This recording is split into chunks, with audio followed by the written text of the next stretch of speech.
الله لا إله إلا هو الحي القيوم لا تأخذه سنة ولا نوم. وقال النبي صلى الله عليه وسلم من قرأ آية الكرسي في دبر كل صلاة مكتوبة لم يمنعه من دخول الجنة إلا أن يموت أو كما قال عليه الصلاة والسلام. সকলে জবান খুলে দুরূদ শরীফ পড়ি। আল্লাহুম্মা সাল্লি আলা মুহাম্মাদিন ওয়া আলা আলি মুহাম্মাদ কামা সাল্লাইতা আলা ইব্রাহিম ওয়া আলা আলি ইব্রাহিম ইন্নাকা হামিদুম মাজিদ। আল্লাহুম্মা বারিক আলা মুহাম্মাদিন ওয়া আলা আলি মুহাম্মাদ كما باركت على إبراهيم وعلى آل إبراهيم إنك حميد مجيد. الحمد لله. সাদিক মুরশিদ গাছি হাফিজিয়া মাদ্রাসার উদ্যোগে আয়োজিত তৃতীয় বার্ষিক তাফসীরুল কোরআন মাহফিলের আজকের সম্মানিত দিনপ্রিয় ইসলামপ্রিয় ভাইরা, আল্লাহ পাক রব্বুল আলামিনের দরবারে অসংখ্য শুকর ও সুজুদ যে রব্বে কারীম আজকের দিনী মজমায় আমাদেরকে আসার বসার তৌফিক দিয়েছেন। সকলে বলি আলহামদুলিল্লাহ। মেহেরবানি করে আপনাদেরকে অনুরোধ করছি, যারা দাঁড়িয়ে আছেন জায়গায় বসে যান, ভালো লাগবে প্রোগ্রামটা। বসেন সবাই, এই পাশ থেকেও সবাই বসে, এই যে এই পাশ থেকে জায়গার অভাব নাই, অনেক জায়গা আছে। বসেন ভাই, বসেন। সাউন্ডটা একটু ভালো করেন, আউটপুট সব বাড়ান, সব বাড়ান, হর্ন বাড়ান, আউটপুট বাড়ান, মাইক্রোফোনের ভোকাল বাড়ান। সবাই বসেন, বসেন। আমি কি মানুষদেরকে বলতেছি না বাসদেরকে বলতেছি বুঝলাম না। একজন একজনের দিকে তাকায়। ভাই বসেন, জায়গা থাকতে কেন দাঁড়ায় থাকবেন, কষ্ট কেন করবেন বলেন? এমন যদি একটা জায়গা নাই তাহলে একটা কথা ছিল, জায়গা আছে বসে দাঁড়ায় আছে, জমে বসে যান, উঠাউঠি করেন না। অল্প সময় আলোচনা করবো ইনশাআল্লাহ। দীর্ঘ আলোচনা আমরা করে অভ্যস্তও না, করিও না, উচিতও না। এরপরে মুখতাসার সময় আলোচনা হবে। আপনারা যদি স্বতঃস্ফূর্ততার সাথে থাকেন ইনশাআল্লাহ আলোচনাও করবো, ফাঁকে আপনাদের কিন্তু একটা সঙ্গীত শোনা যাবে। আপনাদের আওয়াজ যদি এই টাইপের হয় তাহলে সঙ্গীত হবে না, এই আওয়াজেও সঙ্গীত হবে না। এই জিনেদের একটা দোষ, এই জিনেদের মানুষদের কোনো আওয়াজ নাই, কিচ্ছু নাই, বুঝেও না। এই কি একটা বিপদে পড়ি আমি, এই জন্য জিনেদের মাহফিল রাখি না। এরপরেও এই লোকগুলো আমাদেরকে ধরে ধরে জোর করে নিয়ে আসে। আমি যদিও মাগুরার মানুষ, আপনারা আমার পাশের জেলা, কিন্তু আমি আমার মাগুরাতেও মাহফিল রাখি না। কেন রাখি না? এরা মাহফিল বুঝেই না। আলোচকদেরকে ঢাকা থেকে কষ্ট করে নিয়ে আসে, যেটা দেওয়া দরকার। একটা মজমার সৌন্দর্য হইল দর্শকদের স্বতঃস্ফূর্ততার আওয়াজ এবং পরিচ্ছন্নতা। আপনাদের ভিতরে এগুলো খুব কম। এই জন্য আছেন, লোক সমাগম আছে, কিন্তু এই চুপচাপ বসে রাগ করে শুনে কি রে ভাই, কোন দিয়ে শিখলেন, কোন দিয়ে আমার এটা। আমি আপনাদের সাথে কথা বলতেছি, আমার হাত নড়ে, এটা একটা কথা বলার সৌন্দর্য। একটা মানুষ যখন কারোর সঙ্গে কথা বলে তার হাত নড়বে, সে তার দিকে তাকাবে, চোখে চোখ রেখে কথা বলবে, এটা কথা বলার সৌন্দর্য। কারণ আপনি যদি বলেন ভাই কথা বলবেন, হাত নাড়ান, এটা হইল? আমি যদি হাতটা তেমন সোজা রেখে কথা বলি, আপনারা মনে করেন মূর্তি বসে রয়েছে। হ্যাঁ, না ডাইনেও তাকাবো না, বামেও তাকাবো না, এমনি সোজা যা আছে কপালে যা। কি মজা আপনারা পাবেন? কথা বলতে গেলে হাত নাড়াইতে হয়, হাতের এক্সপ্রেশনে বলে দেয় যে কি বুঝাইতে যাচ্ছে। আমি আপনার সাথে কথা বললাম, টাকা রইলাম এদিকে, এ ভাই কেমন আছেন? আপনি বলবেন কারে করছেন? না আপনার করছি। আমার কলিটা তো ওখানে টাকা আছে কি ভাই, আপনার দিকে আমার টাকা থাকতে হবে। কি এর দিকে কেন? যে আপনার সাথে আমি কথা বললে, আপনার চোখে চোখ রেখে কথা বললে আপনি বুঝবেন যে আপনার সাথে কথা বলবেন। এই যে খেলোয়াড়রা খেলাধুলা করে, শ্রোতাদেরকে কোনোদিন বলতে হয় যে ভাই গোল গোল বলে সিল্লাম দাও, বলতে হয়? এরা বলে কিনা বলেন তো? চিৎকার দেয় কিনা? দেয়। গোলওয়ালা গোল দিবে দিবে ভাব দেয় না, এরপরও চিৎকার দেয়। তার চিৎকারের আওয়াজে সে না পারলেও ওটা ফেলে ফেলে। এখন ড্রাইভার রাত্রেবেলা গাড়ি চালায়, হেল্পারের কাজ কি? ওস্তাদ জার্নি প্লাস্টিক বাই মারেন, বলে না? বলে ড্রাইভার তো দেখতেছি ভাই কি আছে না আছে, এরপর বলে কেন? ওস্তাদ একটু চাঙ্গা রাখে যে বুঝতে এ সজাগ আছে। সবকিছু সৌন্দর্য আছে। মাহফিলের বক্তা ঢাকার থেকে ইন্ডিয়ার থেকে দাওয়াত দেন, সৌদির থেকে দাওয়াত দেন, আপনারা যদি সব কবরস্থান নিরাপত্তা বজায় রাখেন ভাই বক্তা কথা বলতে পারবেন। আমাদের এত ঠেকা পড়েনি যে আপনাকে প্রত্যেক দিন খোঁচায় খোঁচায় কথা বলাবো। আমাদের সারা বছর প্রোগ্রাম থাকে, সুতরাং আমাদের জোশ থাকে কম। আপনারা যদি আওয়াজ দিয়ে আমাদের একটু জোশ দিয়ে দেন তাহলে আওয়াজও দিতে পারবো, ফাঁকে যে একটা গজল এমনি চলে আসবে। চুপচাপ বসে থাকবেন ভাই, আমি মনে করবো যে কবরস্থান এখানে শুনে লাভ কি? আমার এটাই মনে হবে, কারণ আমার তো এত ঠেকা পড়েনি।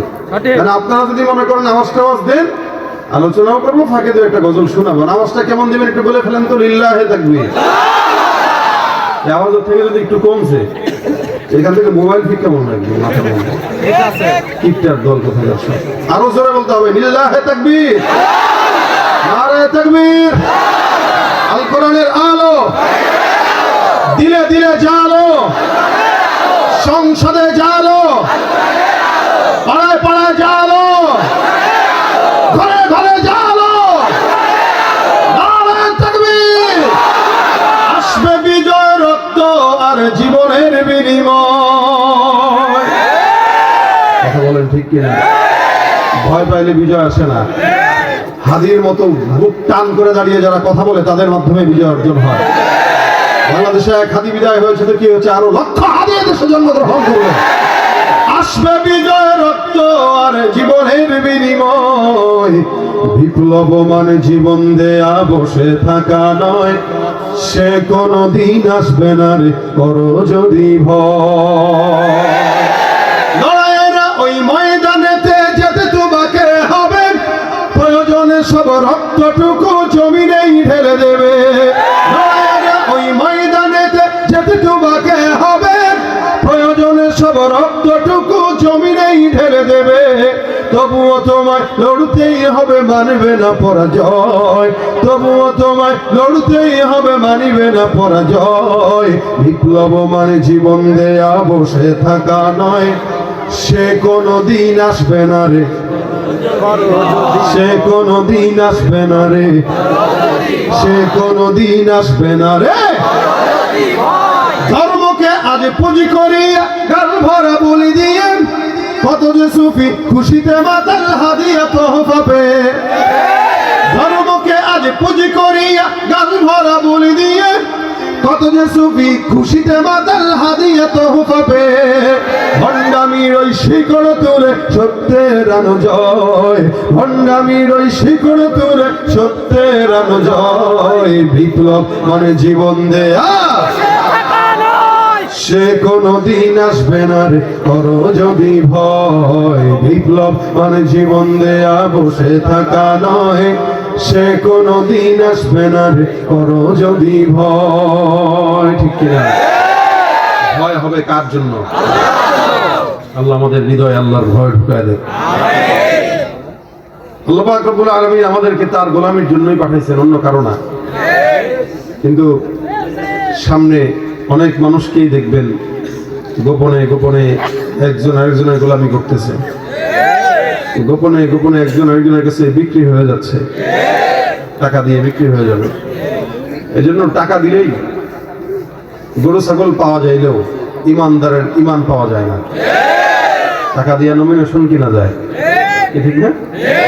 ইমান কিনা, হাদির ইমান কিনতে পারে না এই টাকা দিয়ে, এই কারণে গুলি করছে। যদি কিনতে পারতো তাহলে গুলি করতো না। যাদেরকে কিনতে পারে না তাদেরকে শহীদ করে। এরা মনে করছে এরা মরে গেছে, কিন্তু আল্লাহ কয় বাল আহিয়া, এ তো জীবিত বেটা, তুই মরবি কিন্তু এ জীবিত, কারণ আল্লাহ রাস্তায় জীবন দিয়েছে। ভাইরা আমার, এই জন্য আল্লাহ পাকের গোলামি করার জন্য চেষ্টা করবেন। আল্লাহ পাক আমাকে সহ আপনাদের সবাইকে টাকার বিনিময়ে বিক্রি না হওয়ার তৌফিক দেন। আল্লাহর জান্নাতের বিনিময়ে আমাদের জান আর মালকে আল্লাহ কিনে ফেলেছেন, এটা তো একবার বিক্রি হয়েই গেছে, আর কেন করবো? কয়বার করবো? এক জিনিস একবার বিক্রি করা যায়, বারবার বিক্রি করা যায় নেই।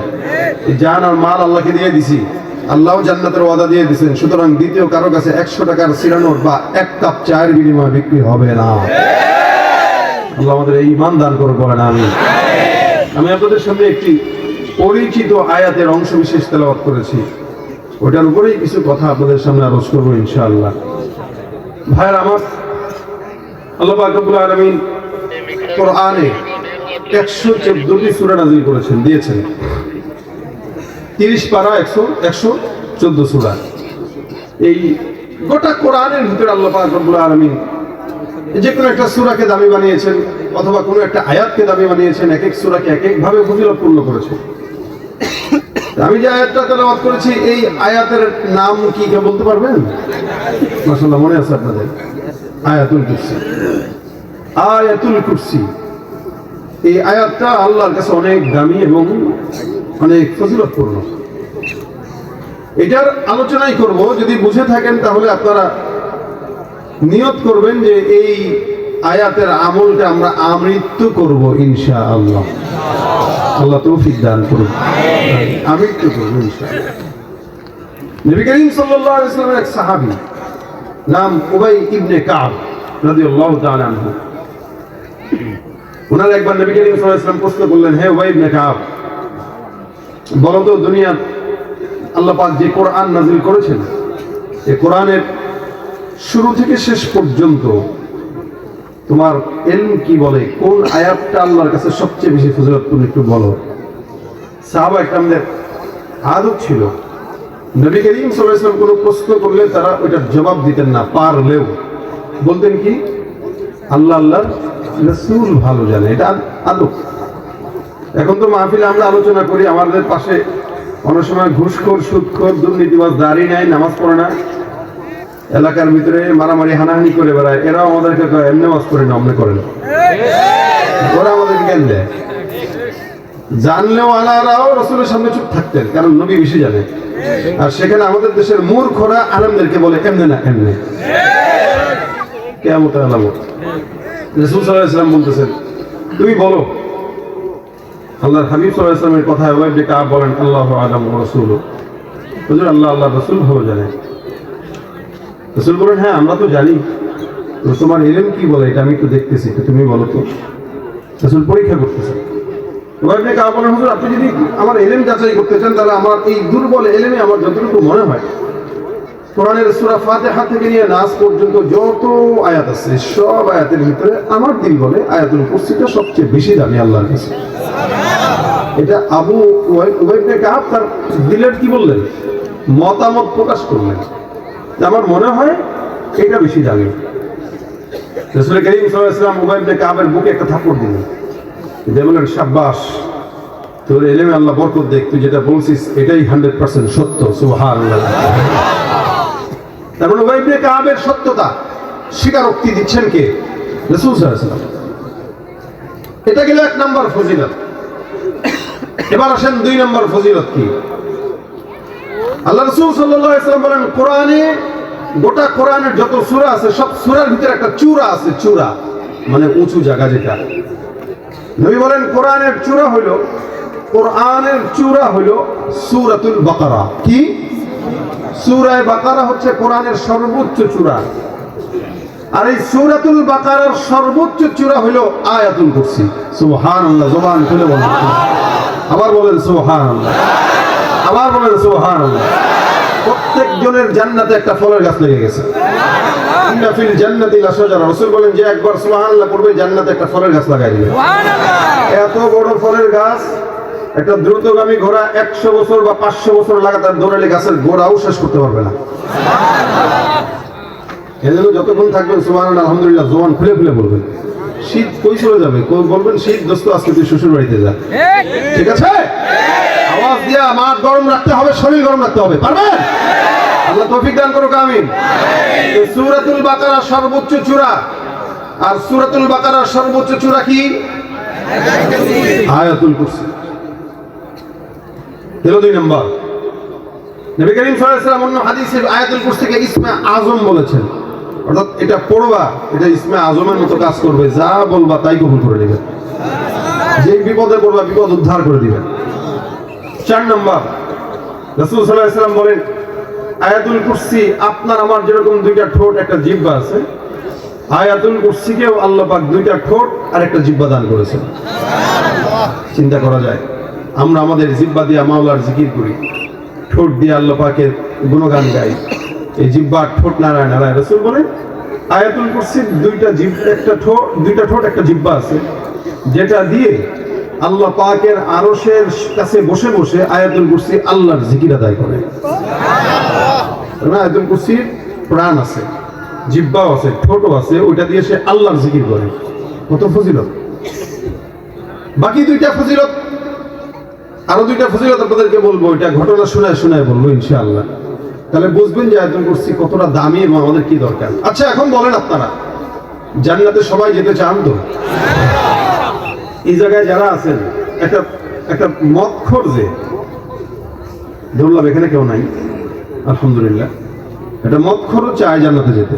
মদখোরের কথা বাদ দেন, একটা হিন্দুও চায় স্বর্গে যেতে, ঠিক না? এটা ইহুদি নাসারাও চায় স্বর্গে যেতে, এরা চায় স্বর্গ। আর আল্লাহ আমাদের জন্য জান্নাত দিয়েছেন, সুবহানাল্লাহ। আল্লাহ আমাদেরকে কি দিয়েছেন? আর তারা এটাকে কি বলে? স্বর্গ বলে। ইহুদি নাসারাও চায় স্বর্গে যেতে, আমরাও চাই জান্নাতে যেতে। তারা কি পাবে? তারা স্বর্গ পাবে?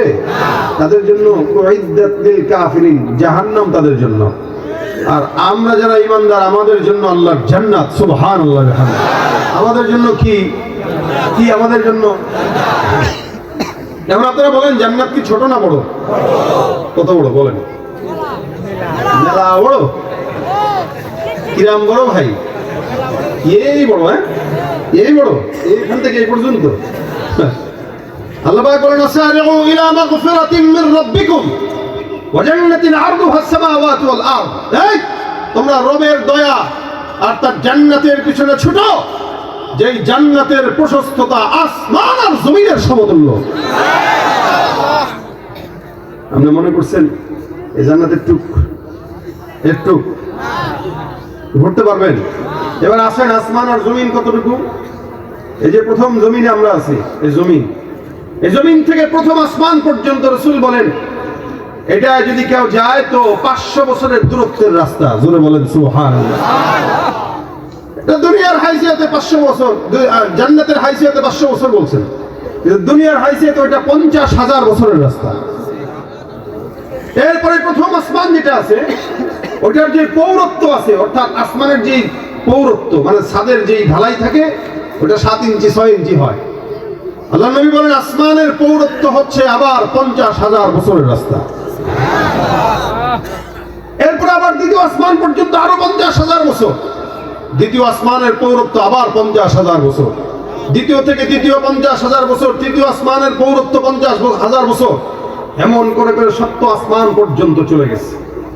তারপরে আল্লাহ পাক সীমান্তের বড়ই গাছ দিয়েছেন। একটা বকরির কথা উল্লেখ আছে, আল্লাহ পাকের আরশ কুরসির কথা উল্লেখ আছে, যেই কুরসিটা 8 জন ফেরেশতারা বহন করে। নবী সাল্লাল্লাহু আলাইহি সাল্লাম বলেন একজন ফেরেশতার বর্ণনা আমি তোমাদেরকে বলছি, শুনো।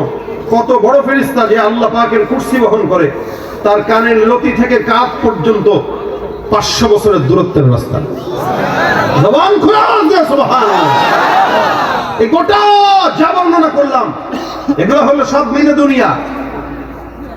আল্লাহ পাক রব্বুল আলামিনের হাবিব বলেন এটা আদনা থেকে আদনা ঈমানদারকেও আল্লাহ যেই জান্নাত দান করবেন, ওই জান্নাতটা 10টা দুনিয়ার সমান একটা দুনিয়ার জান্নাত হবে। এই 10টা দুনিয়ার সমান একটা জান্নাত। কত বছরে ঘুরবেন? এই ঝিনাইদহ এলাকা, হাট, এই 12 বাজার এলাকা আপনারা ঘুরে দেখছেন নি?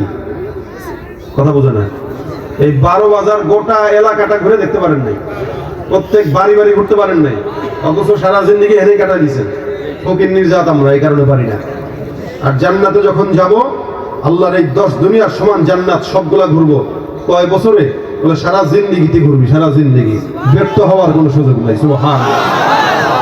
এই জান্নাতে যেতে চান তো ইনশাআল্লাহ? গান শুই না, বাউলের গান শুই না, নাটক দেখা, বিড়ি টাইনা, গাঁজা খায়া, জিনা ব্যভিচার করে আল্লাহ আমাদেরকে ঈমানের সাথে জান্নাত দান করুন, বলেন আমিন। ভাইরা আমার, আল্লাহ নবী বলেন কেউ যদি জান্নাতে যেতে চায়, ওই ব্যক্তিটা খালি একটা আমল করবে। রাসূল বলেন মান ক্বারা আয়াতুল কুরসি ফি দুবুরি কুল্লি সালাতিন মাকতুবাহ লাম ইয়ামনাহু মিন দুখুলিল জান্নাতি ইল্লা আইয়ামুত। আমার নবী ডাক দিয়া বলেন, শুনো, কোন ইমানদার বান্দা যদি ফজরের নামাজ, জোহরের নামাজ, আসরের নামাজ, মাগরিবের নামাজ, এশার নামাজ, 5 ওয়াক্ত ফরজ নামাজ যারা পড়ে, পড়ার অভ্যাস আছে আপনাদের? না, আমাদের দেশে তো নাই। না, আছে কইছে 2-4 যারা পড়ে তারা। যেগুলো পড়ে না এরা দৌড়, আমি নিজেকে বাটপার করি না, আমি কেমনে আছে গো। দেখেন আমাদের দেশে ফজরের নামাজে যদি নজর দেন, দেখবেন ফজরের নামাজের লোক দেখলে মনে হয় এদেশে কোনো ইমানদার নাই, সব নাস্তিক। আর জুমার নামাজের লোক দেখলে মনে হয় এদেশে কোনো নাস্তিক নাই, সব ইমানদার। ফজরের নামাজের লোক হারিকেন দিয়ে তালাশ করে পাওয়া যায় না, আর জুমার নামাজের ঠেলা ভিতরে জায়গা পাওয়া যায় না। কথা বলেন ঠিক কিনা?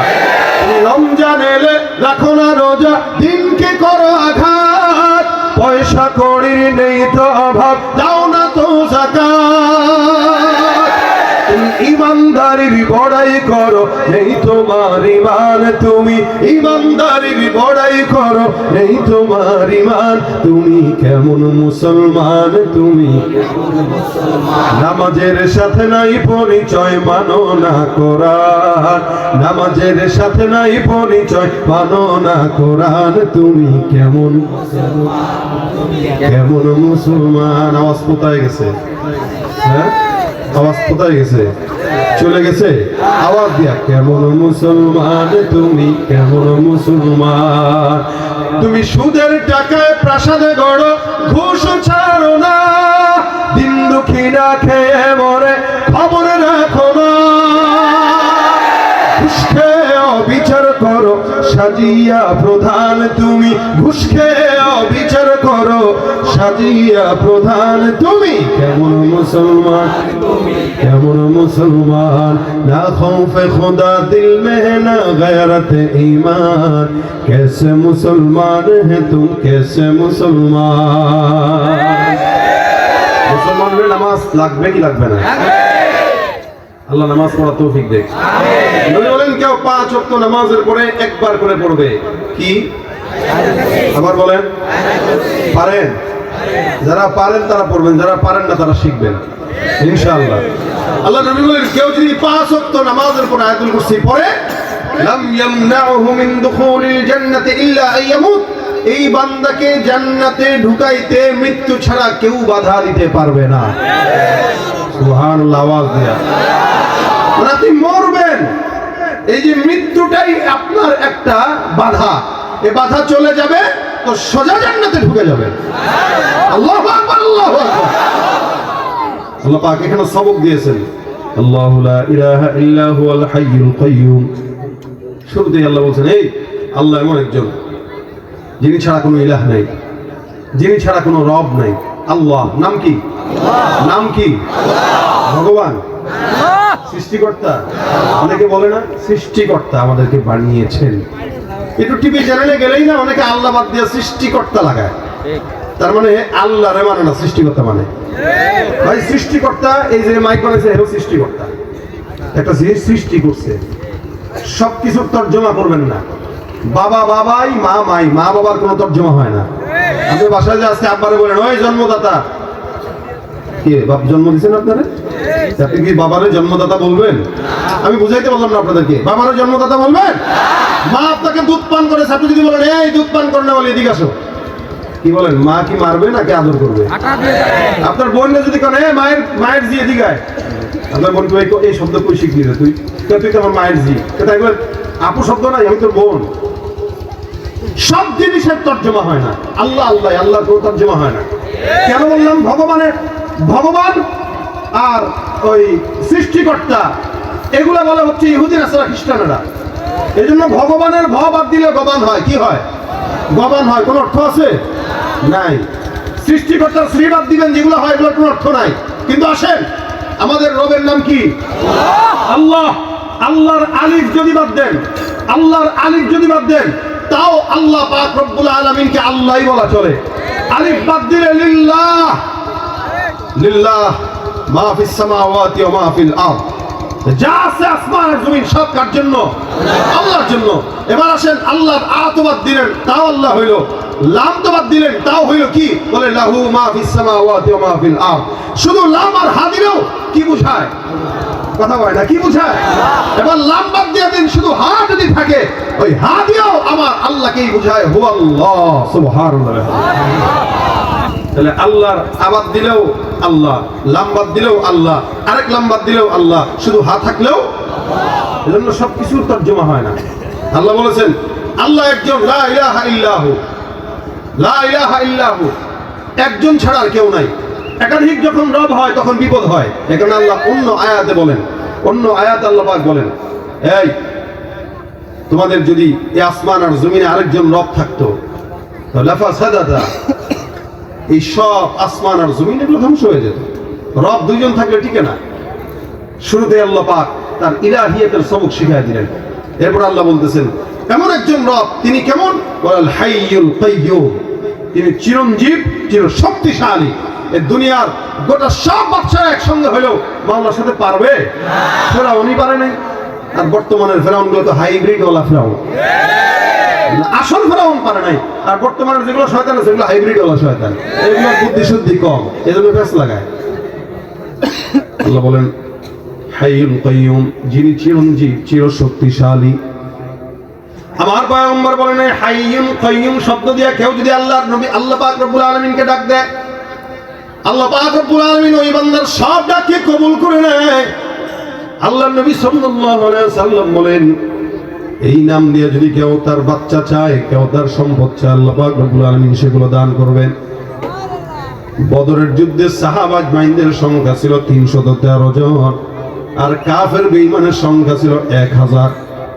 এই 313 জন সাহাবা আজমাইনের কাছে গরু ছাগল ছিল না, ঘোড়াও ছিল না, উটও ছিল না, তরবারিও ছিল না। কোনো কিছু না থাকার পরেও তারা যুদ্ধের ময়দানে যায়। হযরত আলী বলেন আমি আমার পয়গম্বরের তাঁবুর মধ্যে গেলাম, আল্লাহর নবীকে তাকায় দেখলাম সিজদা দিয়ে কি যেন পড়ে। কাছে যায় কান পাতলাম, তাকায় দেখলাম আমার পয়গম্বর সিজদা দিয়ে একটা দোয়া করে, ইয়া হাইয়ু ইয়া কাইয়্যুম। আমরা যুদ্ধের ময়দানে যুদ্ধ করব, কেমনে যুদ্ধ করব আমাদের সাহস হয় না, কারণ কাফের বেশি, আমরা তো দুর্বল। এই মুসলমান মনে রাখবেন, যুগে যুগে মুসলমানদের সংখ্যা ছিল কম কিন্তু ইমানের পাওয়ার ছিল বেশি, যার কারণে যত কাফের বেঈমানরা আছে মুসলমান তাদেরকে পরাজিত করতে বাধ্য হয়েছে। এখন বর্তমানে ইমানদার খুব বেশি না, সংখ্যায় বেশি, ইমানের হালতে কম। কিন্তু 10 জন ইমানদার যদি এই এলাকায় দাঁড়ায় যায় দেখবেন 1000 কাফের বেঈমানরাও থাকলে এই 10 জন ইমানদার তাদের ইমানের কারণে এই সমাজের ভিতর জয়লাভ করতে বাধ্য হবে। আল্লাহ তাদের কাছে বিজয় চেয়ে আসবে। এটা ইমানদারদের পাওয়ার। টাকা নাই, ক্ষমতা নাই, পাওয়ার নাই, কিচ্ছু নাই, কিন্তু প্রত্যেকটা ইমানদারের কলমে ইমানের পাওয়ার আছে, যেটা দিয়ে বদরের যুদ্ধে বিজয় অর্জন করেছে, 71 দেশ স্বাধীন করেছে, এমনকি জুলাইয়ের অভ্যুত্থানেও বাংলাদেশকে দ্বিতীয়বার স্বাধীন করেছে। আবারও যদি দেশকে স্বাধীন করতে হয়, বাংলার দামাল ছেড়ে ইমানের অস্ত্রকে বুকে নিয়ে আবারও যদি লড়াইয়ের জন্য ডাক দেয়, এদেশ দ্বিতীয়বার কেন 100 বার স্বাধীন করতেও এদেশ কোনো মুসলমানের কষ্ট হবে না। কথা বলেন ঠিক কিনা? ইমানের অস্ত্র বড় অস্ত্র, এর অস্ত্রের বাইরে আমাদের কোনো অস্ত্র নাই। যুগে যুগে ইমানদাররা তাদের এই অস্ত্র কাজে লাগিয়ে জিহাদ করেছে, আল্লাহ তাদেরকে বিজয় অর্জন করে দিয়েছে। নবী সাল্লাল্লাহু আলাইহি ওয়াসাল্লাম ইয়া হাইয়ু ইয়া কাইয়্যুম বলে আল্লাহর কাছে ডাক দেয়। আলী রাদিয়াল্লাহু তাআলা এসে বলে আমি আমার পয়গম্বরকে দেখলাম এটা পড়ে। আবার যুদ্ধের ময়দানে চলে গেলাম, আবার কিছুক্ষণ পর ঢুকলাম, তাকায় দেখি এই দুইটা শব্দ ইয়া হাইয়ু ইয়া কাইয়্যুম। আবার যুদ্ধের ময়দানে গেলাম, আবার আসলাম, আবার তাকায় দেখি নবী করিম সাল্লাল্লাহু আলাইহি ওয়াসাল্লাম সিজদা দিয়ে বারবারই দোয়া করে। আমি ভয় পেয়ে গেলাম, কিরে এই যুদ্ধের ময়দানে আমরা এত দুর্বল, কেমনে এদের সঙ্গে পারবো? আমি যখন আবার যুদ্ধের ময়দানে গেলাম, তাকায় দেখলাম আল্লাহ পাক মনে হয় আসমান থেকে সাদা পোশাক গলা ফেরেশতা যুদ্ধের জন্য পাঠিয়ে দিয়েছে। আমার আল্লাহ পাক রব্বুল আলামিন বলেন লাকাদ নাসারাকুমুল্লাহু বিবাদরিন ওয়া আনতুম আযিল্লা। বদরের যুদ্ধে তোমরা দুর্বল ছিলা, হীনমন্যতায় ভুগছিলে। আমি আল্লাহ আমার পয়গম্বরের দোয়ার বরকতে ওই বদরের যুদ্ধে 313 দুর্বল সাহাবীর কাঁধে বিজয়ের মালা ছিনিয়ে দিয়েছি। সুবহানাল্লাহ। বিজয় কার থেকে? আল্লাহর থেকে। আল্লাহ নবী বলেন ইয়া হাইয়ু ইয়া কাইয়্যুম বলে আল্লাহকে ডাকলে আল্লাহ পাক আওয়াজ দিয়ে দেয়, কথা শুনে বান্দা যায় চায় আল্লাহ তাই দেয়। এ মুসলমান, আয়াতুল কুরসির ভিতরে এরকম শক্ত শক্ত অক্ষর আল্লাহ পাক রব্বুল আলামিন দিয়েছেন, যার কারণে আয়াতুল কুরসির দাম বেশি। এবার আল্লাহ রাসূল সাল্লাল্লাহু আলাইহি ওয়াসাল্লাম বলেন 5 নম্বর ফজিলত আপনাদেরকে বর্ণনা করছি, শুনেন। নবী করিম সাল্লাল্লাহু আলাইহি ওয়াসাল্লামের একজন সাহাবী, নাম হলো হযরত আবু হুরায়রা রাদিয়াল্লাহু তাআলা আনহু। এই সাহাবীটা দামি সাহাবী ছিলেন। উনি বর্ণনা করেন, আল্লাহর হাবিব সাল্লাল্লাহু আলাইহি ওয়াসাল্লাম আমাকে একবার কিছু গনিমতের মাল, সদকার মাল দায়িত্ব দিলেন পাহারা দেওয়ার জন্য। খুব মনোযোগের সঙ্গে শুনেন, চমৎকার মজার ঘটনা আবু হুরায়রা রাদিয়াল্লাহু তাআলা আনহু বর্ণনা করেন। আল্লাহর নবী সাল্লাল্লাহু আলাইহি ওয়াসাল্লাম আমাকে পাহারা দেওয়ার জন্য সদকার মাল দিলেন আমার কাছে। আমি পাহারা দিই, একদিন, 2 দিন, 3 দিন, 4 দিন করে পাহারা দিলাম।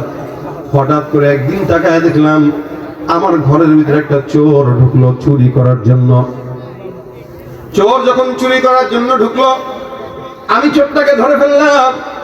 চোরটাকে যখন ধরলাম, চোর বারবার কান্নাকাটি করে আর আমার কাছে বলে, আবু হুরায়রা, আমার ঘরে আমার বাচ্চা, আমার বিবি, আমার স্বামী, আমার যা কিছু আছে, যত মানুষ আছে আমাদের ঘরে পরিবারে, মা বাবা সন্তান, এরা খাবার পায় না, অভাবের ঘর আমার।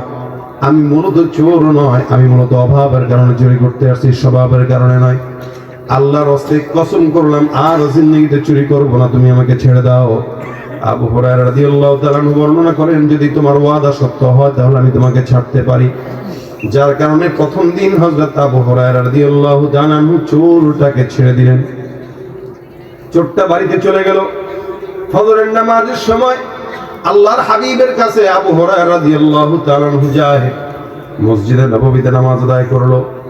নামাজের পর আমার পয়গম্বর মুহাম্মদ রাসূলুল্লাহ সাল্লাল্লাহু আলাইহি ওয়াসাল্লাম ডাক দিয়ে বলে, হে আবু হুরায়রা, গত রাতে তোমার ঘরে যেই চোর ঢুকেছে, ওই চোরটা কোথায়? আবু হুরায়রা বলে, ইয়া রাসূলুল্লাহ, গতকাল রাতে চোর ঢুকলো, আমি জানি আর চোর জানে আর আল্লাহ জানে, আর কেউ জানে না। ইয়া রাসূলুল্লাহ, আপনি জানেন, তার মানে বোঝা গেল আল্লাহ পাক রব্বুল আলামিন আপনাকে জানাই দিয়েছেন, অথবা কেমনে জানেন আপনি? নবী সাল্লাল্লাহু আলাইহি ওয়াসাল্লাম বলেন, হ্যাঁ, আমি আমার আল্লাহ পাক রব্বুল আলামিন মারফত জানলাম তোমার ঘরে চোর ঢুকেছে। আবু হুরায়রা, তুমি চোরকে কি করলা? কয়, হুজুর, চোরটাকে আমি ছেড়ে দিয়েছি, কারণ চোরটা ওয়াদাবদ্ধ হয়েছে আর কোনোদিন চুরি করতে আসবে না। আল্লাহ নবীর সাহাবী আবু হুরায়রা রাদিয়াল্লাহু তাআলা যখন এই কথা বললেন, নবী ডাক দিয়ে বললেন, আবু হুরায়রা, আমি পয়গম্বর বললাম, লিখে রাখো, আগামীকাল রাত্রে চোরটা আবার তোমার ঘরে চুরি করার জন্য আসবে। আবু হুরায়রা বলেন, ইয়া রাসূলুল্লাহ, একদিন চোরটাকে মাফ করলাম, ওয়াদাবদ্ধ হয়ে আমার কাছ থেকে বিদায় হয়েছে।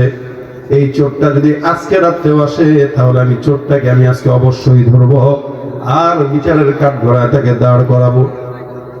নবী করিম সাল্লাল্লাহু আলাইহি ওয়াসাল্লাম বিদায় বলে দিলেন। আবু হুরায়রা পরের রাত্রিতে অপেক্ষমান, চোর কখন আসবে, কখন ধরবে। হঠাৎ করে তাকায় দেখে রাতের একটা ভাগে চোর মশাই সুন্দর করে ঘরের মধ্যে ঢুকলো। আবু হুরায়রা রাদিয়াল্লাহু তাআলা, আমার নবীর কথা সত্য হয়ে গেছে। এ মুসলমান, বুলেট মিস হতে পারে গুলি থেকে, কিন্তু আল্লাহর নবীর কথা কোনোদিন মিস হওয়ার সম্ভাবনা নাই। রাসূল বলছেন, তার মানে আসবে চোর।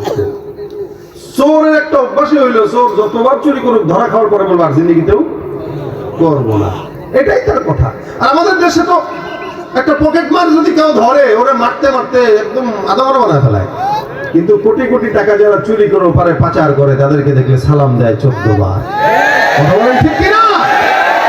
যাদের হাতে যায় ক্ষমতা, দেশ যেন বাপের ভিটা, রাখতে চেয়ার শুরু করে বিদেশিদের পাচাটা। বিদেশিদের কথা মতো চালায় ওরা নিজের দেশ, দেখতে দেখতে গোল্লায় গেল আমার সোনার বাংলাদেশ। কেউ দিল না, সবাই নিল, আমরা যে কলুর বলদ, সারা বছর নেয় না খবর, নির্বাচনে খুব দরদ। কেউ দিল না, সবাই নিল, আমরা যে কলুর বলদ, সারা বছর নেয় না খবর, নির্বাচনে খুব দরদ।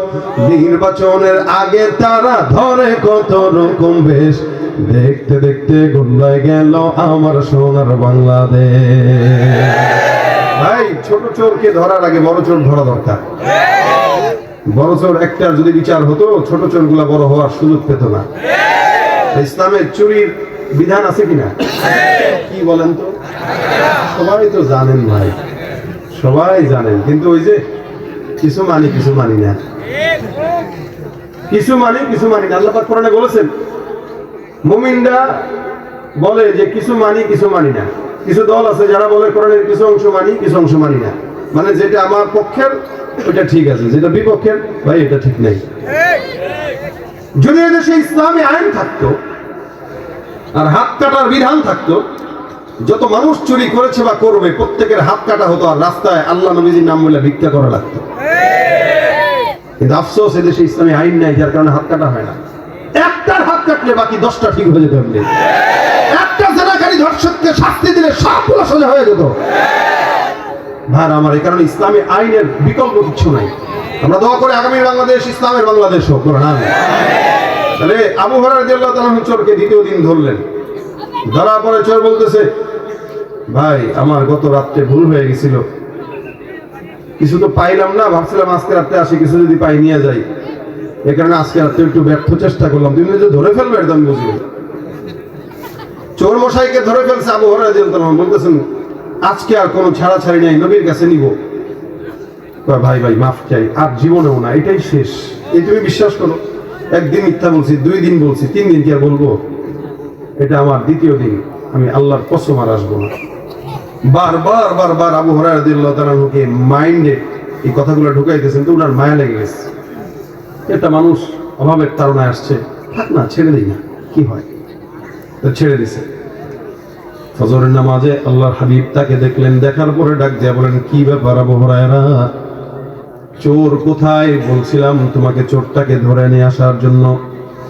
আবু হুরায়রা রাদিয়াল্লাহু তাআলা বলেন, ইয়া রাসূলুল্লাহ, গত রাতেও চোর যখন আসলো বারবার এমন এমন কথা বললো, যার কারণে আমার মায়া লেগে গেছে।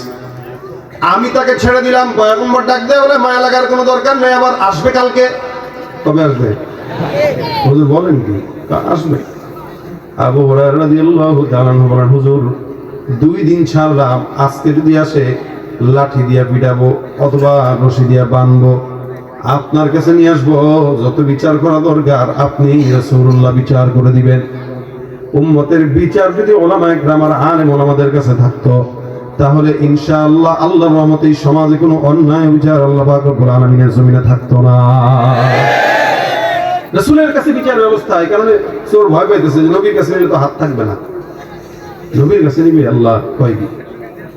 আল্লাহ নবী বললেন, আগামী কাল আবার চোর মশাই আসবে। আবু হুরায়রা রাদিয়াল্লাহু তাআলা বলেন, ইয়া রাসূলুল্লাহ, যদি আগামী কাল আসে চোরকে অবশ্যই ধরবো, আপনার কাছে নিয়ে আসবো, বিচার আপনি করবেন।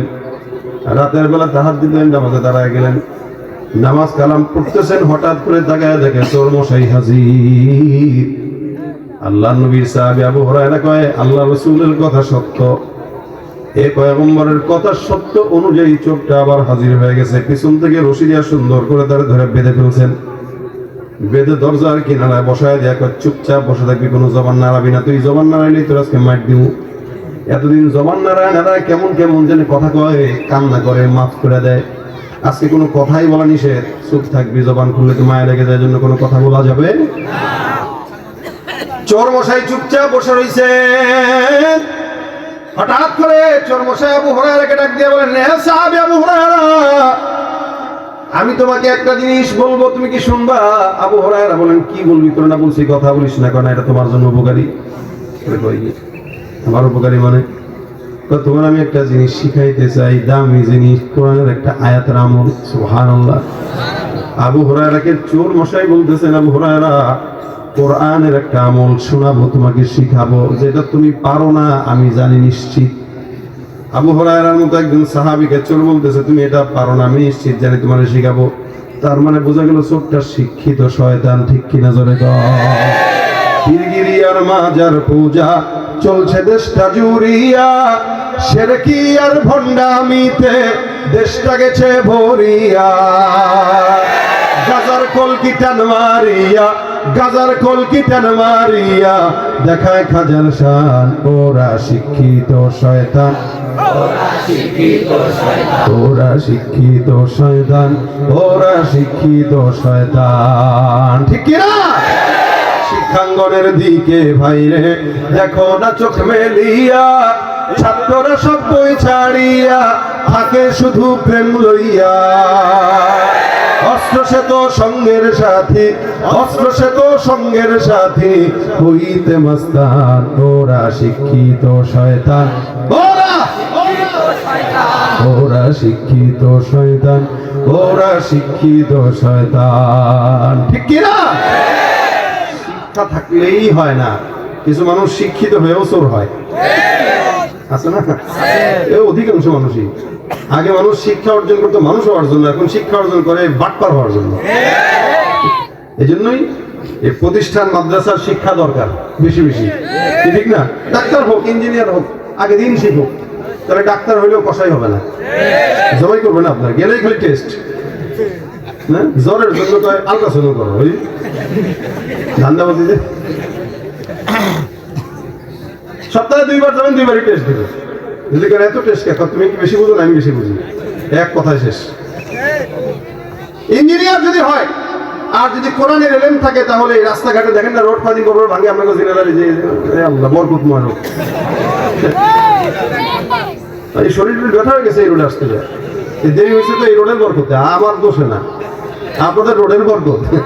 এই যে রোড গুলা করছে যখন, তখন রড দেয় নাই, বাস দিছে, বাস না। 1 কোটি টাকা থাকে, 60 লক্ষ টাকা মনে করেন নিজের পকেটে, আব্বার টাকা মনে করে খায়, আর 40 লাখ আপনার মতো আমার মতো বড়দের জন্য বরাদ্দ রাখে, যার কারণে কদিন পর পর এই সমস্ত বরকতময় পুকুরে সাঁতার কাটা লাগে, ঠিক না? তাহলে ভাই যেটা বলছিলাম, শিক্ষিত মানুষ আগে হয়তো মানুষ হওয়ার জন্য, এখন শিক্ষিত হয় যত বড় শিক্ষিত তত বড় বাটপার, যত বড় শিক্ষিত তত বড় চোর। এই জন্য সুশিক্ষা জাতির মেরুদণ্ড, শিক্ষা জাতির মেরুদণ্ড না, কোরআনের শিক্ষা জাতির মেরুদণ্ড। কথা বলেন ঠিক কিনা? তো ভাইরা আমার, হযরত আবু হুরায়রা রাদিয়াল্লাহু তাআলা চোরকে বেঁধে ধরে বসে রাখছেন। চোর কয়, ভাই তোমার যেটা শিখাবো সুদবানি, তুই আমারে শিখাবি? কয়, আপনি অবাক হইতেছেন কেন? আমি পারি, এটা যেটা পারি এটা আপনি জানেন না, তুই আমারে শিখাবি? চোর মনে করেন কষ্ট মষ্ট পায়, হয়তো ভাই আছে না আমাদের দেশে, ভাই আমি চোর হইলেও তো ইমান ঠিক আছে, এত এত খারাপ মনে করেন, একটু চুরি না করছি, ইমান তো আছে। চোর কয়, ভাই আমি আপনারা শিখাবো, আপনার সন্দেহ হইতেছে? তাহলে শিখাও। শিখাবো, শর্ত আছে তো। কি শর্ত দেওয়া আবার? তাহলে আমার ছেড়ে দিবেন মহব্বতের সাথে, আমি আপনারা শিখায় চলে যাব। তবে এটা সত্য, আমি যেটা শিখাবো এটা দামি জিনিস না, কম দামি না। চোর আবার এটাও বলতেছে 100%। আবু হুরায়রা বলে, যদি পছন্দ হয় তাহলে ছাড়বো, পছন্দ না হলে ছাড়বো না। পছন্দ হবেই, কারণ চোর তো জানে এটা আসল জিনিস। আবু হুরায়রা রাদিয়াল্লাহু তাআলা বলেন, তাহলে বল কি শিখাবি?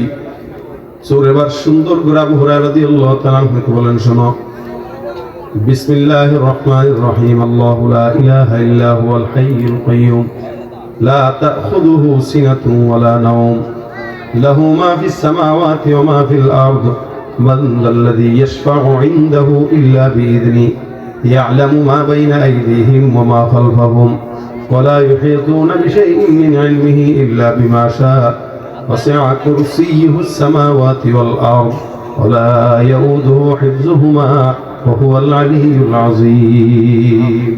এই পুরাটুক সূরাটা পড়লো, আবু হুরায়রাকে শোনায় দিল। সুবহানাল্লাহ। আবু হুরায়রা বলে, হ্যাঁ জানি তো, আয়াত তো জানি। তুইও জানো, আমিও জানি, তো কি হয়েছে? কারণ আয়াত না, শোনেন। এই আয়াতটা যদি আপনি রাতের বেলা পড়েন ঘুমানোর আগে, কিসের আগে? সন্ধ্যার পর থেকে নিয়ে রাতে ঘুমানোর আগ পর্যন্ত যদি আপনি পড়েন, তাহলে ফজর পর্যন্ত জিন্নাত আর শয়তান এদের যত অনিষ্টতা আছে, বদ নজর আছে, বদ কিছু আছে, সব কিছু থেকে আল্লাহ ফেরেশতার মাধ্যমে নিজে কুদরতি ভাবে আপনারা বাঁচাবেন। আর যদি সকালে ফজরের পরে পড়েন একবার, তাহলে সারা দিন আপনাকে এইগুলো থেকে হেফাজত করবে। সুবহানাল্লাহ। আবু হুরায়রা রাদিয়াল্লাহু তাআলা বলেন, মাশাআল্লাহ, তুই তো মানে দামি জিনিস শিখাইলে, আমি জানতাম না। আমরা ওই লোকে দামে ওটা আমি কবেই পারি না, আমরা এটাই বলতাম যে ছোটই তো নাকি চোরের কাছে, এত সহজ, বাপরে বাপ, বললাম একাদের কাছেই ছোট হয় না, আর চোরের কাছে। আবু হুরায়রা, এটা তুমি তো, আবু হুরায়রা রাদিয়াল্লাহু তাআলা বলেন, চোর তুই তো আমার দামি জিনিস শিখাই দিই, এটা ভালো জিনিস, আমি তো জানতাম না। তোরা অনেক অনেক ধন্যবাদ, তোরে আটকায় রাখার চাইতে এই এলেমটা অর্জন করা আমার জন্য বেশি ফায়দা রয়েছে। তুই ভাগ, আর তৃতীয় দিন যেন চতুর্থ দিন যেন না দেখি তোরে। না না, আমি এই যে গেছি আর জিন্দেগিতে এই ভুল করবো না। চলে গেছে চোর। নবী করিম সাল্লাল্লাহু আলাইহি ওয়াসাল্লামের কাছে ফজরের নামাজের সময় আবু হুরায়রা গেলেন, যায় ডাক দিয়ে বলতেছেন, ইয়া রাসূলুল্লাহ, হুজুর কই চোর কই? খালি হাত কেন? হুজুর চোর তো কাহিনী ঘটায় দিছে। খালি কাহিনী ঘটে না, কি হয়েছে এবার বলো। চোরকে ধরছিলাম, বাঁধছিলাম, আপনার কাছে নিয়ে আসবো। হঠাৎ করে সে বলতেছে, এমন একটা জিনিস নাকি আমাদের শিখাবে যেটা শিখাইলে আমি তারা ছাড়বো, এই শর্তে শিখাবে, তো এটা দামি জিনিস। আমি চিন্তা করলাম ওরা আটকা রাখা লাভ কি, ছেড়ে দিই, আমলটা তো শিখতে পারবো। রাসূল বলে, কি শিখাইছে? তো সে আমাকে বলেছে, আয়াতুল কুরসি যদি কেউ রাতের বেলা সকালবেলা পড়ে সারাদিনের জিম্মাদারি আল্লাহর কাছে যায় এবং শয়তান আর জিন্নাতের অনিষ্টতা থেকে আল্লাহ তাআলা বাঁচায়। এটা আমার সে শিখায় চলে গেছে। আমি এটা জানতাম না হুজুর, চোরের কাছ থেকে শিখছি। নবী করিম সাল্লাল্লাহু আলাইহি ওয়াসাল্লাম বলেন, ইন্নাহু ক্বাদ সাদাকাকা ফাহুয়া কাযুব। চোরটা অবশ্যই যা বলেছে সত্য বলেছে। সুবহানাল্লাহ। চোরটা অবশ্যই যা বলেছে সত্য বলেছে, তবে চোর সত্যবাদী নয়, সবচেয়ে বড় মিথ্যাবাদী। চোর কি? আল্লাহ নবীর সাহাবী আবু হুরায়রা বলেন, হুজুর চোর সত্য বলছে? বলে হ্যাঁ। সে মিথ্যাবাদী? বলে হ্যাঁ। তো হুজুর প্রথম দিন আসলো, আপনি বললেন দ্বিতীয় দিন আসবে, দ্বিতীয় দিনও আসলো। আপনি বললেন তৃতীয় দিন আসবে, তৃতীয় দিনও আসলো। আপনি বলতেছেন সে যেটা শিখেছে সেটা সত্য, আবার যেটাও বলতেছেন সে মিথ্যাবাদী। হুজুর চোরটা কি আপনার পরিচিত কেউ? রাসূল সাল্লাল্লাহু আলাইহি ওয়াসাল্লামকে আবু হুরায়রা প্রশ্ন করলেন, হুজুর চোরটা কি আপনি চিনেন? তার মানে এত কিছু জানেন, তার মানে চোর আপনার পরিচিত, অথবা আপনি তাকে চিনেন অনেক দিন ধরে। রাসূল সাল্লাল্লাহু আলাইহি ওয়াসাল্লাম বলেন, অবশ্যই চিনি। তুমি কি শুনবা সে কে? আবু হুরায়রা কে, হুজুর কার বাপ? আরে বাপ না, যাকা শয়তান। সে তোমার মতো মানুষ নয়। আল্লাহ পাক রব্বুল আলামিন সারা দুনিয়ায় যত বড় শয়তান বানাইছেন, সবচেয়ে বড় শয়তানটাই হলো সে। আবু হুরায়রা রাদিয়াল্লাহু আনহু বলেন, কি এই 3 দিন আমি শয়তানকে দেখছিলাম? হ্যাঁ, শয়তানকে দেখছো, ধরে ফেলছো, কিন্তু বুঝো নাই যে এটা শয়তান। ও যখন ধরা খাইছে তখন ও জানে যে রাসূলের কাছে নেওয়া হবে, আর নিলে আমার কাছে আসলে তো তার উপায় নাই। এই জন্য তার যে দুর্বল জায়গাটা আছে ওইটা তোমাকে বইলা কোনো মতে জানটা নিয়ে বাঁচছে। সে শয়তান। সে কি আসছিল কেন? সদকার মাল যেহেতু তোমার কাছে রাখা ছিল, ওটার বরকত নষ্ট করার জন্য আসছে। এই জন্য রাতের বেলা খাবার ঢেকে রাখার কথা হাদিসে আসছে। সম্পদ ঠিক মতো রেখে দিবেন, খাবার ঢেকে রাখবেন, পানির বোতল ঢেকে রাখবেন, কারণ রাত্রেবেলা শয়তান এগুলোতে মুখ দেয়, অথবা প্রস্রাব করা, অথবা বেবরকতি করার জন্য অনেক কিছু করে। এ কারণে আপনার ঘরে সম্পদ রাখবেন, আয়াতুল কুরসি করে ফু দিয়ে সম্পদটা রেখে দেন, দেখবেন এই সম্পদের হেফাজত আল্লাহ করবেন। অনেক সময় হয় ফসলে বরকত হয় না, আয়াতুল কুরসি করে পানি ছিটায় দেন, শয়তানের অনিষ্টতা থেকে আল্লাহ পাক বাঁচাবে। সম্পদ আয়াতুল কুরসি করে ফু দিয়ে দেন, শয়তানের অনিষ্টতা থেকে আল্লাহ বাঁচাবে। এমন বড় আমল যেটা আপনার বাচ্চা রাত্রেবেলা কাঁদতেছে, পেট ব্যথা করতেছে, বা জিন্নাতের অসুস্থতা, শয়তানের অসুস্থতা, 5 ওয়াক্ত নামাজের পরে পড়েন, রাতের বেলা দিনের বেলা পড়েন, এগুলো আপনাকে শয়তান জিন্নাতের খারাপ আসর থেকে বাঁচায় দিবে। দামি আয়াত, দামি আমল। আজকে এই আয়াতুল কুরসির ফজিলত আপনাদের কাছে শুনাইলাম। আপনারা কি মনে করেন, আমাদের কি পারা থাকলে এটা পড়া দরকার না? হ্যাঁ, নিজের সেফটির জন্য পড়া দরকার আছে না? নিজের সেফটির জন্য আজকে থেকে নিয়ত করেন, প্রত্যেক দিন 5 ওয়াক্ত নামাজের পরে পড়লে আল্লাহ রাসূল বলেন জান্নাত অনিবার্য। আর সকাল বিকাল পড়লেন, নবী বলেন বিপদ মুক্ত, শয়তানের ওয়াসওয়াসা থেকে আল্লাহ পাক হেফাজত করবে। এই জন্য নিয়ত করি, কারা কারা পড়বো হাত তুলি ইনশাআল্লাহ। আল্লাহ আমাদের তৌফিক দান করে, বলেন আমিন। এতটুকু বলার জন্য এত কথা। এই কথাটাই যদি শেষ পর্যন্ত নেন, আজকের মজমা কামিয়াবে। আল্লাহ পাক যেন আমাদের সকলকে এই কথার উপর আমল করার তৌফিক দান করে। ভাইরা আমার, আপনারা শেষ পর্যন্ত বসেছেন, আজকের মজমায় অনেকেই আসছেন। যারা আসছেন যদি 10 জন আমল করেন, এই মজমা কামিয়াবে। কি বলেন, ঠিক না? আমল করবো ইনশাআল্লাহ। উঠাউঠি করেন কেন? এরা যাক, যাইলে গজল শোনাবো, যাক। তো যাচ্ছে না, কি যাবে না, তাইলে ও যাচ্ছি রে, উঠছে কি এত্তি শোনা, গজল শুনলি যাবে না। শোনেন, এই আমলটা করবেন সবাই ইনশাআল্লাহ। আয়াতুল কুরসির যে আমলের কথা বললাম, এটা আমার জন্য, আপনাদের জন্য, সবার জন্য জরুরি। আল্লাহ পাক করার তৌফিক দান করুক। এক সময় মাহফিলে মানুষ মোনাজাতের সময় আসতো যে হুজুর কখন দোয়া করবে তখন যাব, আর এখন দোয়া করার আগে ভাগে। এই জন্য তো জীবনের বরকত নষ্ট হয়ে গেছে। একসময় আমরা মোনাজাত করতাম, আমরাও কানতাম, পাবলিকও কানতো, আর এখন কানমু কি আমিনই কয় না, মানে হের জীবনে কোনো দোয়া দরকার নেই, এই কারণে হায়াতে বরকত নেই, তো জীবনে বরকত নেই, সুস্থতায় বরকত নেই, কারণ দোয়া সে প্রয়োজন মনেই করে না। অথচ আল্লাহ নবী বলছেন আর দোয়া ও মুখল ইবাদা, এটা ইবাদতের মূল, অথচ এটা তার দরকার নেই। মাহফিলের বয়ান শুনলো 1.5 ঘন্টা 2 ঘন্টা, মাগরিব থেকে এশা পর্যন্ত, এশার পর থেকে রাত 11টা 11:30 পর্যন্ত বসতে পারছে, 5টা মিনিট দোয়া ধরবে, শয়তান কয় দোস্ত আবু হুরায়রার সামনে যে শয়তান ছিল, ও কি শয়তান, আমি বড় শয়তান, তুই উঠ, ওঠ যা, উঠায় নিয়ে চলে যায় বাসায়, মোনাজাতটাও ধরায় না। এই জন্য মোনাজাত ধরে যান, যাওয়ার আগে একটা গজল হবে নাকি বাদ দিয়ে দেই? কি শুনবেন বলেন? আমার সাথে গাবেন? যারা গজল পছন্দ করে তাদের জন্য অনেকে আমাদেরকে মেসেজ দেয় যে আমরা গজল চর্চা করি, ইসলামী সংস্কৃতি চর্চা করি, কিন্তু আমরা গাইতে পারি না। গাইতে পারি না কেন? যে আমাদের কাছে লিরিক নাই, লেখা নাই, এই কারণে। তো তাদের জন্য গজলের বইও গাড়িতে আছে। যারা সংস্কৃতি চর্চা করেন তারা চর্চা করবেন যেন বাউলরা আমাদের দেশে সুযোগ না পায়, ঠিক না? আমরা এগুলো চর্চা বাদ দিয়ে দিলে বাউলরা সুযোগ পাবে, এটা সাধারণ জিনিস না। কবি হাসান বিন সাবিত রাদিয়াল্লাহু তাআলা আনহুর উত্তরসূরিদের কাজ, উনিও কবিতা আর এই গজলের চর্চা করতেন। ইনশাআল্লাহ আমরাও করব, যাতে করে ইসলামী সংস্কৃতির চর্চা গোটা দেশের আনাচে কানাচে পৌঁছা যায়। আল্লাহ কবুল করুক, আমিন। আমার সাথে আওয়াজ দিয়া ইশকে নবী জিন্দাবাদ, আওয়াজ দিয়া ইশকে নবী, ইশকে নবী, ইশকে নবী জিন্দাবাদ, ইশকে নবী জিন্দাবাদ। আমার মনের ভুবন জুড়ে উঠলো যখন চাঁদ, তারার মিছিল কোরাস ধরে বলল মুহাম্মদ। ঝিঝির দোলেও দুরুদ সুরে নামলো খুশি রাত দুপুরে, সেই খুশিতে জাগলো ধরা, চললো খবর পরম্পরা, মনের আকাশান মনে দূর মদিনার চাঁদ। ইশকে নবী, ইশকে নবী, ইশকে নবী জিন্দাবাদ, ইশকে নবী, ইশকে নবী, ইশকে নবী জিন্দাবাদ, ইশকে নবী জিন্দাবাদ, ইশকে নবী জিন্দাবাদ, ইশকে নবী জিন্দাবাদ, ইশকে নবী জিন্দাবাদ।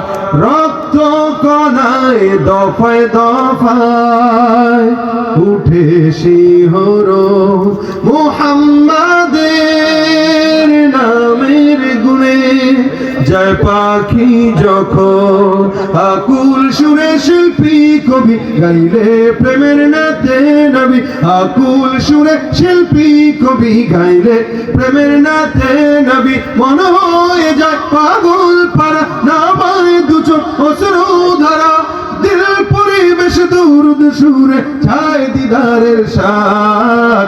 ইশকে নবী, ইশকে নবী, ইশকে নবী জিন্দাবাদ, ইশকে নবী, ইশকে নবী, ইশকে নবী জিন্দাবাদ, ইশকে নবী জিন্দাবাদ, ইশকে নবী জিন্দাবাদ, ইশকে নবী, ইশকে নবী জিন্দাবাদ, ইশকে নবী।